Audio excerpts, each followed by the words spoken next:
नमस्कार सर, मेरा नाम राजू है। आज का टॉपिक है असली और सबसे बड़ा स्कैम। ये जानेंगे ना तो होश उड़ जाएंगे। ज़्यादातर लोग तो हवा में बातें कर रहे हैं, लेकिन असली जो स्कैम है ना कुछ और ही है।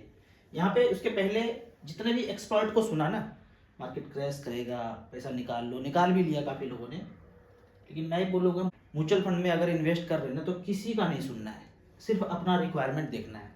और मार्केट जब लाइफ टाइम हाई हो, आसपास 5-10% ऊपर नीचे हो, तो यहाँ पे सेल करना है अपने रिक्वायरमेंट के हिसाब से। और जब मार्केट डाउन हो ना, जब हाहाकार मचे ना सब जगह, तो पैसा थोड़ा थोड़ा डालना है।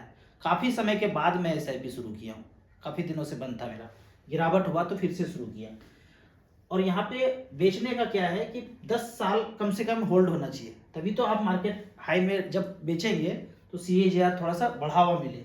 पहला है कि 10 साल से पुराना होना चाहिए, और दूसरा 25% से ऊपर का आपको दिख रहा है आपका ग्रोथ, तो उस समय सेल करके अपना रिक्वायरमेंट पूरा करना है। अब यहाँ पे आज के टॉपिक पे आते हैं। टॉपिक में पूरी वाइडली अगर देखेंगे ना, धरती को 3 भाग में अभी बटा हुआ है। एक साइंस का बात करता है, और एक भक्ति के सुर में लगा हुआ है, और तीसरा है पागलपन। इसको दोनों को छोड़ते हैं, सिर्फ साइंस का बात करते हैं। साइंस में आप देखेंगे कि कोई पानी का बूंद है, अगर उसके बीच हवा हो, जो हवा से डेंसिटी जिसका कम हो, तो ऊपर की तरफ उड़ना शुरू होता है ना बैलून, जिसमें हवा से डेंसिटी कम है, हाइड्रोजन है उसमें, तो ऊपर के जाना शुरू होगा।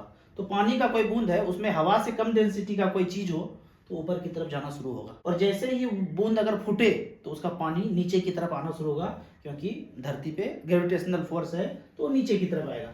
अब आपको एक वीडियो क्लिप दिखाते हैं, इस क्लिप को ध्यान से देखना है। ऊपर गया, लेकिन इसको जल्दी से ले लिया क्योंकि उसमें हवा नहीं था, तो वो नीचे ना गिरता हुआ नजर आ जाए। और एक बूंद है उसमें, वो नीचे की तरफ गिरे कि पहले, क्योंकि उसमें हवा नहीं है, इसमें हवा है। जब इसको पीते हैं, जैसे ही इसको मुंह में लेंगे, तो इसका बूंद जो है नीचे की तरफ आएगा। अभी देखते हैं, अगर ग्रेविटेशन ना हो, जैसे कि ऊपर में नहीं है, तो ये बूंद नीचे की तरफ क्यों गिर रहा है। ये पानी अगर गिर रहा है तो इसका मतलब है कि ये धरती पे ही शूट हो रहा है। इसको आप BBC चैनल पे जा करके इस वीडियो को सर्च कर सकते हैं, और थोड़ा स्लो करके देखना है। किस तरह से इसके चेहरे का एक्सप्रेशन भी थोड़ा सा डरा हुआ लगेगा कि ये तो नीचे बूंद गिर गया, तो कहीं पकड़ा तो नहीं गए, तो इसको फिर से देखना है। लेकिन ऐसा करने में किसी को फायदा क्या है, इसको समझते हैं। मान लेते हैं ये जो मिशन हुआ 1 लाख करोड़ का खर्चा हुआ, पर ये तो शूटिंग धरती पे चल रहा है, कहीं कनाडा के आसपास किसी आइलैंड में। तो 1 लाख करोड़ का माल तो जब्त करके कहीं ट्रांसफर कर दिया, और शेयर होल्डर को मिल गया नील बटे सन्नाटा, 1 लाख करोड़ तो खर्चा हो गया। अब किसी ने बोला कि ये लोग तो सरकारी विभाग तो कोई काम ही नहीं कर सकते हैं। अब ये भैया जो आके इलोन वाला ही आकर के बचा सकते हैं, तो उनका कंपनी है 5 लाख करोड़ खर्चा करके लाएंगे। अगर ऐसा किया तो 5 लाख करोड़ तो गया, ट्रांसफर हुआ कहीं, और फिर शेयर होल्डर को मिला नील बटे सन्नाटा। और video light camera action shoot हो रहा है धरती पे ही, तो वहां तो कुछ गया नहीं, तो शेयर होल्डर को मिला क्या। मुझे इसलिए बोलता हूँ कि मार्केट गिराने के लिए बहुत बड़ा षड्यंत्र करना पड़ता है। जैसा कि इतिहास में क्या है, वर्ल्ड वार कर दिया तब मार्केट गिरा, 9/11 करके बम लगा करके बिल्डिंग गिरा, तब जाके मार्केट गिरा। 2008 का तो छोड़ दीजिए, बैंक एक ऐसा चीज़ है, कभी भी बोल दो खत्म हो गया, कभी भी बोलना ही तो है सिर्फ, इसके बाद कंप्यूटर शट डाउन करके रख देना है 10 दिन तक, हो गया दिवालिया। और तीसरा है 2020 वाला, तो जान ही रहे हो, इसमें भी जो है आधे आधे लोग बट गए, कोई बोलता है सही है, कोई बोलता है गलत है। जो बोलता है सही है उसको तो छोड़ ही दो, उसको तो कुछ कर ही नहीं सकते हो। जिनको समझ में आया कि गलत है, वो थोड़ा सा आंख खोल के चल रहे हैं दुनिया में। इसी इतिहास को देखते हुए मैं हमेशा ये बोलता हूँ कि बड़ा गिरावट संभव नहीं है टिक पाए, क्योंकि इन्फॉर्मेशन इतना तेजी से आ जाता है ना कि पीछे मोगेम्बो अपना फिर से रास्ता बदल देता है। तो आपको कंटिन्यू करना है। SIP म्यूचुअल फंड में इन्वेस्ट कर रहे हैं, बाकी इन्वेस्टमेंट का बात नहीं करता मैं। बहुत सारे लोग पूछते हैं कि बिटकॉइन के बारे में बताइए, बिल्कुल भी 1 रुपया भी नहीं लगाना है। अगर बन गया है अच्छी बात है, पैसा निकाल के रख लीजिए, कोई बेस नहीं है, ठीक है। क्योंकि ये रुपया का खेल ज़्यादा समझ में आ गया, पूरे वर्ल्ड वाइड कागज का पता चल गया है, तो उसको ये रिप्लेस कर करके ब्लॉकचेन वाला कुछ लाना चाह रहा है, तो उसके फेर में भी नहीं फंसना है। कुछ कमेंट्स का बात करते हैं। मेरे पास 4 लाख रुपया है, 2 महीने के बाद ज़रूरत है, क्या उसको लिक्विड फंड में रखते हैं? बिल्कुल भी नहीं करना है। आपका जहाँ सेविंग अकाउंट में है, FD में पड़ा हुआ है, उसी में रहने दीजिए। 2 महीना, 4 महीना, 6 महीना, साल भर से कम है तो आप पैसा बैंक FD में रखिए। उससे ज़्यादा है तो आप SBI short term debt fund में रख करके धीरे धीरे करके ट्रांसफ़र कर सकते हैं SBI स्मॉल कैप में, क्योंकि पता नहीं है ड्यूरेशन, तो इस तरह से STP का फायदा ले सकते हैं। नहीं तो आप FD में रखिए, बैंक में रखिए। राजू भाई, म्यूचुअल फंड में लोन कैसे ले सकते हैं? विस्तार से बताएं। लोन लेने के लिए आप कहीं भी कोई भी ऐप से ले रहे हैं म्यूचुअल फंड, तो जो लिंक में ऐप है एसेट प्लस का, वहाँ जा करके आप अपना नंबर ईमेल आईडी भरेंगे, उसके बाद उसी ऐप से लोन अप्लाई कर सकते हैं। जो आपका इक्विटी वैल्यू है, जो अगर 1 लाख रुपया है तो उसका आधा 50,000 रुपया आपको लोन मिल जाएगा। लगभग 12% का रेट यहाँ पे है। सब मिला जुला के देखेंगे, प्रोसेसिंग फी वगैरह सब मिला करके इमरजेंसी के तौर पे यहाँ से आप ऑप्ट कर सकते हैं। वैसे तो मैं हमेशा मना करता हूँ कि लोन कहीं से भी नहीं लेना है, लेकिन ऐसा ही इमरजेंसी पड़ गया, साल भर 6 महीने के लिए चाहिए, तो यहाँ से उपाय अच्छा है, क्योंकि ज़्यादा इंटरेस्ट रेट नहीं है। बैंक के चक्कर में फंसेंगे, वो ज़्यादा पर्सनल लोन में मांगेंगे इंटरेस्ट, यहाँ पे कम रेट है, तो यहाँ से उसको यूज कर सकते हैं। तो यहाँ से इसको टेम्प्रोरी आप लोन का यूज यहाँ से कर सकते हैं।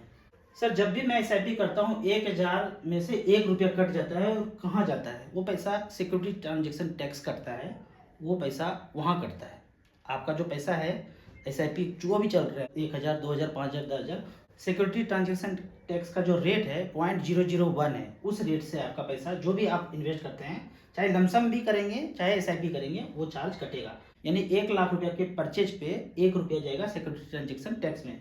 यानी कि आप यहाँ पे 1,000 रुपया का अगर कर रहे हैं तो 1 रुपया न कट के पॉइंट में जाता है। आप उसको ध्यान से देखेंगे तो वहाँ पे 999.99 करके आएगा, मात्र 0.01 ही पैसा आपका कटता हुआ नजर आएगा। दूसरा है कि इसका यहाँ पे एक ट्वीट है जो पीछे जिक्र किया हूँ नाम का मैं, look like CGI computer generated image, उसके द्वारा वीडियो दिखाया जाता है और हमको लगता है कि सही है। ऐसा सब कुछ दिखा करके अभी देखेंगे भारत में 55 लाख करोड़ का कर्ज था, ये बढ़ के 200 लाख करोड़ हो गया पिछले 5 साल का बात करूं तो। और कैसे खर्चा दिखाया, यहाँ जा रहे हैं, वहाँ जा रहे हैं, चंद्रमा पे जा रहे हैं, सब CGI से हो रहा है। और सारा देश का पैसा या शेयर होल्डर का पैसा जा रहा है माल कहीं और। अगला कमेंट्स है, आपका वीडियो पहले देखा होता तो SIP पहले से क्या करता। रिव्यू करना है पोर्टफोलियो, SIP अमाउंट है 10,500, निपॉन स्मॉल कैप बेहतरीन फंड 1,400 रुपये per month, quant small cap 1,100, HDFC small 1,100, SBI small 1,400, axis small cap 1,100, SBI 250 1,100 रुपया, Motilal Oswal mid cap 1,100, Nippon growth fund 1,100, पराग पारिक फ्लेक्सी कैप 1,100। सारे फंड बेहतरीन है, कोई चेंज करने का जरूरत है, सदाबहार फंड है, इसी में बने रहिए। कभी भी मार्केट गिरता है या पैसा इनकम ज़्यादा होता है, इसी में बढ़ाने का कोशिश कीजिए या टॉपअप करने का कोशिश कीजिए। LIC को बंद ना किया जाए, यह एक लाइफ इंश्योरेंस है। जरूर बोलता हूँ कि लाइफ इंश्योरेंस है, पर लाइफ इंश्योरेंस के लिए टर्म प्लान लेना है। आपका 1 लाख रुपया क्षमता है साल का बचाने का, तो 10,000 रुपया या 20,000 रुपया अलग कर दीजिए, टर्म इंश्योरेंस ले लिया एक। बाकी जो पैसा 80-90 हज़ार बचा साल का, उसको म्यूचुअल फंड स्मॉल कैप में लगाइए। दोनों को मिक्स नहीं करना है। LIC इंश्योरेंस से सिर्फ प्योर इंश्योरेंस लेना है, बाकी पैसा SBI HDFC निपॉन के म्यूचुअल फंड में जाना चाहिए, वो ज़्यादा बेहतर तरीका है इन्वेस्टमेंट का। राहुल सर, मैंने 50,000 रुपया one time Nippon India index 50 मतलब लार्ज कैप में लगा दिया, अभी इसी में रहने दूं या कुछ चेंज करूं? कुछ दिन के बाद, अभी रहने दीजिए, धीरे धीरे करके निपॉन 250 इंडेक्स या निपॉन स्मॉल कैप में STP के थ्रू 12 महीने में चेंज करके वहां आ जाएंगे। यदि यहाँ से लंबा नजरिया है, आपको पैसा छोड़ सकते हैं। हमेशा मैं बोलता हूँ mid cap small cap large cap के बनिस्बत आप 15 साल 20 साल 18 साल बने रहते हैं तो ज़्यादा अच्छा wealth creation small cap category में होगा। सर, मैंने म्यूचुअल फंड से 10 लाख रुपया रिडीम किया कुछ काम के लिए, फिर से काम होने के बाद 10 लाख रुपया वापस री इन्वेस्ट कर दिया, तो क्या मुझे कैपिटल गेन टैक्स देना पड़ेगा? बिल्कुल देना पड़ेगा। यदि आपने मान लीजिए कि 2 लाख रुपया इन्वेस्ट किया था, वो बढ़ के 10 लाख हो गया, 8 लाख गेन हो गया। अब काम करने के बाद फिर से री इन्वेस्ट कर दिया, तो वो 8 लाख जो गेन है उसमें आपको कैपिटल गेन टैक्स जब भरेंगे रिटर्न, तब आपको भरना पड़ेगा, देना पड़ेगा। लेकिन यदि आपका और कोई इनकम नहीं है, तो अभी तो 7 लाख है, अगले साल का 12 लाख तक हो जाएगा, तो 7 लाख तक अगर आपका कोई इनकम नहीं है तो वो गेन को वहीं तक उसी 7 लाख के अंदर माना जाएगा, फिर आपको कोई टैक्स देने का जरूरत नहीं। इस साल से अब 12 लाख हो जाएगा। अगर आप निकाले 8 लाख गेन हुआ तो 12 लाख के अंदर ही है, तो भी यहाँ पे कोई भी टैक्स नहीं देना पड़ेगा।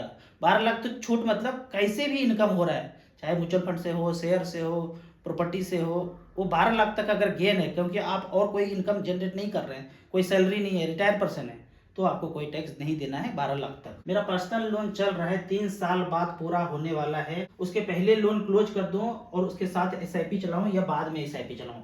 आप पहले लोन क्लोज कर दीजिए। कुछ पैसा SIP के लिए अगर बच रहा है तो 1-2 हज़ार रुपया का शुरुआत शुरू कर सकते हैं। जब वो क्लोज हो जाएगा, उसका जो EMI बचेगा उसको भी SIP में आप कन्वर्ट कर दीजिएगा।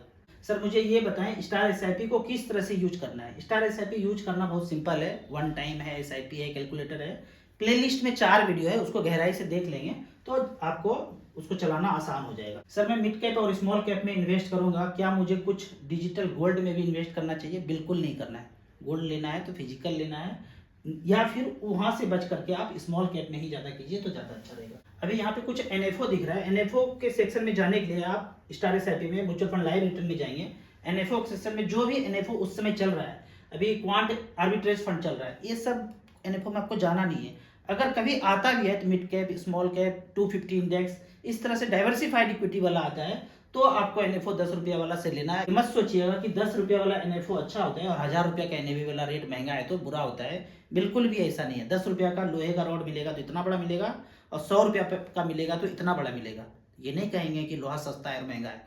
एनएवी के केस में भी यही है, 100 रुपया का एनएवी मिलेगा तो इतना चीज मिलेगा, मतलब शेयर का प्रोपोर्शनेट उतना रेशियो में ज्यादा मिलेगा। 10 रुपया का मिलेगा तो थोड़ा थोड़ा ही पैसा ही शेयर में इन्वेस्ट होगा। तो एनएफओ भी आप स्टार एसआईपी में जाके कभी भी चेक कर सकते हैं। डाइवर्सिफाइड इक्विटी है तब लगाना है, नहीं तो नहीं लगाना है। लमसम के लिए मैंडेट जरूरी है क्या? बिल्कुल भी जरूरी नहीं है। नेट बैंकिंग से आप कभी भी लमसम परचेज कर सकते हैं, लेकिन बहुत सारे इन्वेस्टर बोलते हैं मैंडेट नहीं करते हैं।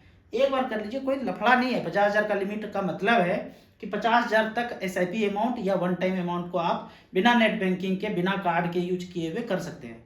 उससे ज्यादा करना है तो दूसरे दिन, 2 दिन में करना पड़ेगा। 50,000 का लिमिट है, 1 लाख रुपया करना है तो 50,000 आज किया, 50,000 अगले दिन किया। एक बार मैंडेट कर लेंगे तो सहूलियत होगा। डेबिट कार्ड से भी कर सकते हैं, नेट बैंकिंग से ऑथराइजेशन कर सकते हैं। अभी तो आधार ओटीपी से मैंडेट 1 लाख का रजिस्ट्रेशन हो जाता है। ये एक बार कर लेना चाहिए। नहीं करते हैं, नेट बैंकिंग से आप वन टाइम जरूर कभी भी कर सकते हैं, या यूपीआई से भी कर सकते हैं।